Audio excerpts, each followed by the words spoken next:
In today's video, I'll be showing you guys how to breed and raise superworms. It's a very affordable way that you can make sure you have enough food to feed your pets and to make sure that they are healthy. Hi guys, this is Isla, a lifelong pet lover. On this channel, I share with you my tips, tricks, and challenges for how I care for my exotic pets. So let's dive right in. Superworms, what are they? If you guys know what mealworms look like, they look pretty much like that, but larger and usually darker. They're like a species. They turn into darkling beetles, so they're pupae. So for me, I use my superworms for my eel, my goldfish, my tokay, my toad, my frog. Basically all my reptiles and amphibians, and even some of my fish can eat them. Just anything that is big enough to consume them without choking can eat them. They are sometimes, I'm pretty sure they can be considered more nutritional than even mealworms. So for the benefits of breeding them, first of all, you save money. You don't have to take so many trips to the pet store either to buy them, and you can make sure that they are healthy and fresh for your other animals that you feed them to. These are the containers I use for my superworms. I basically just went to Walmart and bought, I think these are shoe boxes or just like regular organizational containers. Make sure you pick out a decent sized ones. Like, don't go too small because they are quite big, and even if you raise a lot, they're gonna need a lot of space. The minimum amount of containers I would say you should have for your colony is 4. One will be for beetles, one will be for the eggs. If you see, the beetles are the ones on the left. They are held above the one, and that's basically how they self-sort. And then you'll need a container for the larger superworms, and one as like a grow out for the babies when they hatch and as they get bigger. If you see, I have holes on the sides just under the lid for ventilation. Now you want to make sure that you drill a bunch of holes into your container, because if there's not enough, humidity will accumulate in there, and then the substrate will mold. The vegetables or fruit that you put in there will mold, especially when the superworms get to being large worms. If you've got a lot in a container, you want to make sure that there is enough ventilation. Here's the setup for the beetles. They are the adult version of the superworms. Again, it's the 2 containers like I talked about earlier, except the one below it does not have the lid on it, and instead I've got this black screen. It is literally just a terrarium lid. It works very well because it fits perfectly against the container that I did buy, and the mesh is wide enough for the eggs to fall through. Now I did DIY stuff, if you hadn't already noticed, like the holes, I had to drill them in myself. Also under, I don't know if you noticed the duct tape on the bottom part of the container, that is holding in, I don't know if I can show you guys without messing up everything, but it is holding another mesh in place. I had to cut out the bottom. Basically, I used a mesh from an old terrarium cover too. You can use metal window screen, but I couldn't find any with a wide enough mesh for the superworm eggs to fit through. It works fine for mealworms, but for superworms, it's too small. So I did have to use an old cover terrarium lid and cut out the mesh to use instead, and I just hot glued that onto the bottom and duct taped around the edges to secure it. Now here's the inside of where I keep the beetles. I use the same substrate for all the superworms, adult or larva. I use oatmeal, just plain dry oatmeal. Although you have to make sure before you put the oatmeal in that you bake it in the microwave for at least like 5 minutes. Make sure you are stirring it every like 1 minute, because the oatmeal that you buy at the store, it's not been sterilized, it's not been pre-cooked or anything. There are grain my eggs in those that will hatch out and mess up your colony. It'll eat the food, it'll eat the eggs. It'll just be a mess if you have that problem. So prevention is the key when it comes to that. So always make sure you are microwaving your oatmeal before you use it for your colony. If you see, I have cartons in here. These are just egg carton. Make sure you use the cardboard ones, don't use styrofoam. I just cut them into pieces. It works very well for the beetles because they can climb in it and they can hide in it, and it just gives them more space. I feed the beetles the same food that I feed the babies. I always use carrots because it doesn't mold the substrate easily, and they last for several days without losing moisture. But you can use other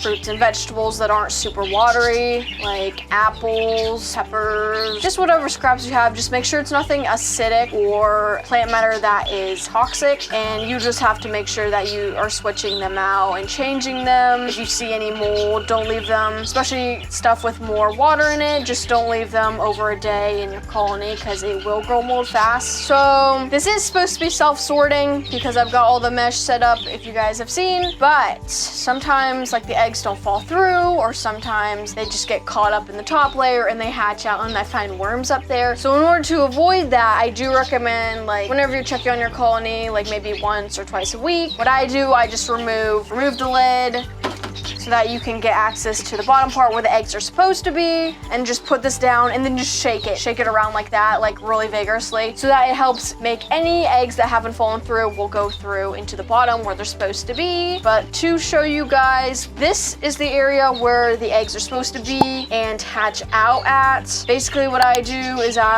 once I have a new thing in here, a new substrate, no eggs or anything, I will let that sit for a week or 2 weeks, and I don't provide food at all to here. But once a week to 2 weeks have passed, I will put in slices of vegetables. I just use carrots too because they don't mold easily, and just scatter that around. And that's so whenever the babies hatch, they're able to find some food quickly, water source, and so that they don't die. Once you see babies in here, they will be really tiny. It might be hard to see them, but if you see like movement in the ground, like in the substrate, or you can see little worms, that's when you want to switch out to a new bin, new substrate, to start collecting eggs again, and then just move the babies elsewhere so that they can grow out. It should be around maybe like 3 weeks. I would let it sit and then I would switch it out. If you've got the superworms in a warmer climate, it's gonna happen faster that the eggs hatch. But if they're kept in colder, then it's gonna take much longer for the eggs to hatch. Just make sure you're keeping an eye and you're checking whenever you're doing your colonies and taking care of them, that you are checking up on the status. This is the grow out container. I don't label containers whatever, I just call them, if you guys heard, and just like move the things into that container. Basically, I'm just switching out the containers. Like I was showing you guys the adults and the babies.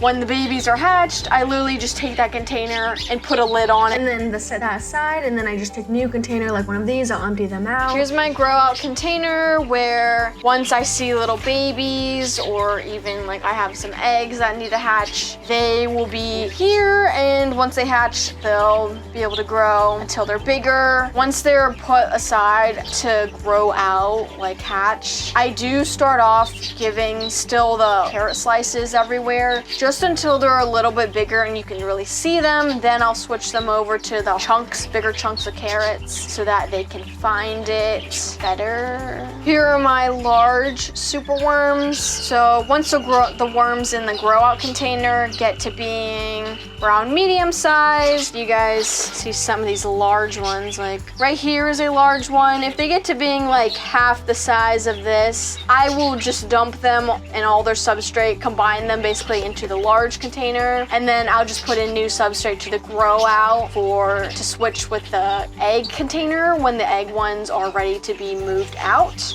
But as you can see, they're still fed carrot slices. They do eat the carrots faster, so they're bigger, and I have a lot more in here. So just make sure you're giving enough food, and like I said before, make sure there's enough ventilation. I was having problems recently because there were so many large worms in here that just all the breathing created humidity on the sides, and I had to replace all the substrate because it got moldy. But for these worms, they're not like mealworms. You don't have to worry about them randomly pupating all over the place and then having to like manually sort them out. They will not pupate when they're with others because they're cannibalistic. Although if they get to being old enough and they're fat enough, they will slow down. And if you haven't moved them to their own little container, then some of them might just lay down and start trying to pupate anyways. So just make sure you're watching out for that and making sure that you're going through your old worms. Make sure you're feeding them off or you're setting them aside to pupate. Otherwise, you'll have to watch out for the ones that are trying to pupate pupate anyways and just move them aside so that they'll be safe. If you enjoy the content on my channel and want to support its growth, you can now do so on my website. The link is in the description box below. I appreciate all your guys' support and help. It helps me create more amazing content for you guys. Thank you. Now, I was talking about microwaving your oatmeal before using it as substrate for your worms to avoid grain mites. If you do end up having grain mites, they look like little light brown dots. If you crush them, it smells like mint, but usually they'll be eating the food that you put in there, so you might find them on the food, you might find them all over the walls, you might find them at the bottom of your substrate, and you'll think like, oh, it looks like just poop, right? But it's not, because they'll be moving, and that's how you know those are grain mites, and then you have a problem. But as you can see, I don't have grain mites, but I am struggling with grain weevils. If you see, there's tiny little bugs moving along here. I unfortunately had a bag of bird food that was left open for an extended period of time where the eggs did hatch and these weevils came out of, and so I've been struggling with that with my colony. You just want to make sure that you don't get any bug problems to begin with, because it's very difficult eradicating them once you have that problem. Even grain weevils, they will cause problems with your colony. Like, I haven't been having as much like worms hatching due to the weevils. I think maybe they eat the eggs or they like absorb the moisture in them. But yeah, I'm not too sure how to get rid of the weevils. But for the mites, if you get a problem with those, basically you're just gonna have to remove all the worms separately, put them in a container, and just change all of the substrate out. Change anything that the mites could have been on, and make sure you're thoroughly washing with soap and water your containers and stuff that you use for them to make sure that you don't cross-contaminate. And then after that, just make sure you're always microwaving your substrate so you don't deal with the mites again. The weevils are trickier. Substrate might still, the same solution for the mites might still work for the weevils, but I've yet to figure out how to avoid the weevils escaping and multiplying.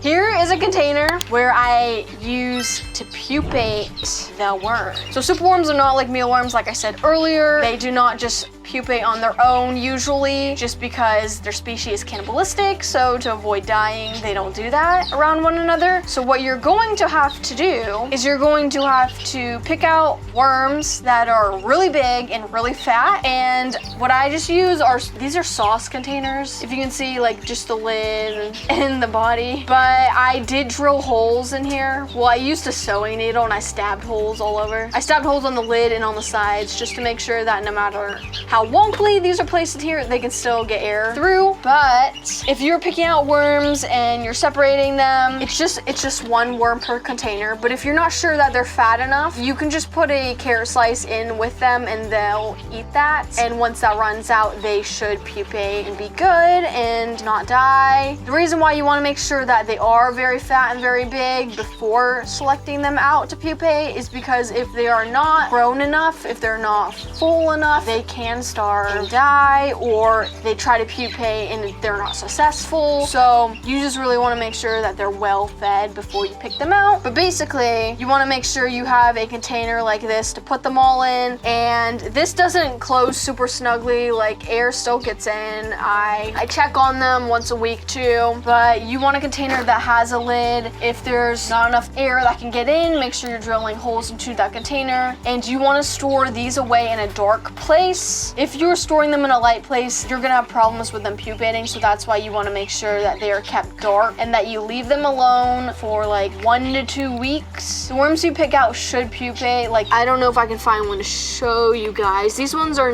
here, right here. When they're ready to start pupating, they'll curl up like that. The worms that you pick out to put in here should start doing that after being left alone for a week. If they don't, that means they're probably not big enough and not ready for pupating. So you shouldn't force that, and you should just put them back into your colony or give them a carrot slice to put in here for them to eat. But once they start doing that, it should take probably like another week, and then they will become like this. And the whole pupation process, again, it depends on temperature too, but it should only be like 3 weeks to a month. And once they get, it's similar to mealworms if any of you guys breed them or have experience, but as they get older and more developed in the pupae stage, they'll become looking more like a beetle. Like you'll see like red coloring develop, you'll see like eyes, and again, when they're done, they'll just become a beetle, and then you can move them out of these containers and with your other adults. Add-on for the adults, they are not like mealworm beetles that only like live for a few weeks. Superworm beetles can actually live for like up to 6 months. They have pretty decently long lifespans, so you don't have to go crazy with pupating large amounts constantly in order to have a million beetles, but you just want to make sure that you're keeping an eye on how long they're living, how many you see are dying. Like, I usually do large batches that I pupate at once, and once those all turn to beetles, I add them in here, and then it's a while, like some months, until if I notice they start dying off, like they're getting old, like there's a pattern basically, then I'll start doing another batch to pupate to have a new generation of beetles. So you just want to make sure you're keeping up with that, and just make sure you take into account how long it takes for them to pupate and turn into a beetle, and how young or old your current beetles are. So none of my containers are really all that dirty. They all pretty much have like new substrate in them. This one, I can show you guys a little glimpse of, like, if you see some of that darker like dust or powder looking stuff, that's the poop. So if you've got substrate and it's thick and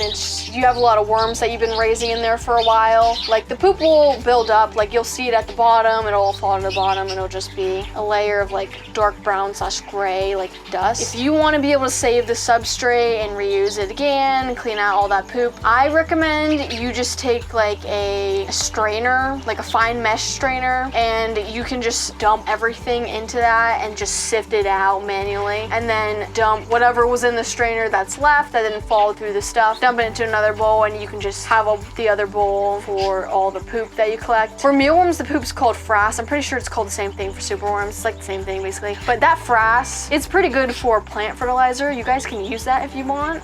Otherwise, you can just toss it away. But if you do want to use it for fertilizer, just make sure you like microwave that, like I did say with the oats, just to kill any possible eggs or worms that could have been in there before you decide to use it for fertilizer. Breeding superworms at home is super easy and affordable. You'll save money while giving your pets a fresh, reliable food source. It's a win-win. If you have any questions about the process, please let me know in the comments below. Plus, if you want to learn how to breed some healthy mice at home to feed more of your reptile pets and save money, watch this video next. Have a good one, and I'll see you in the next video. Bye!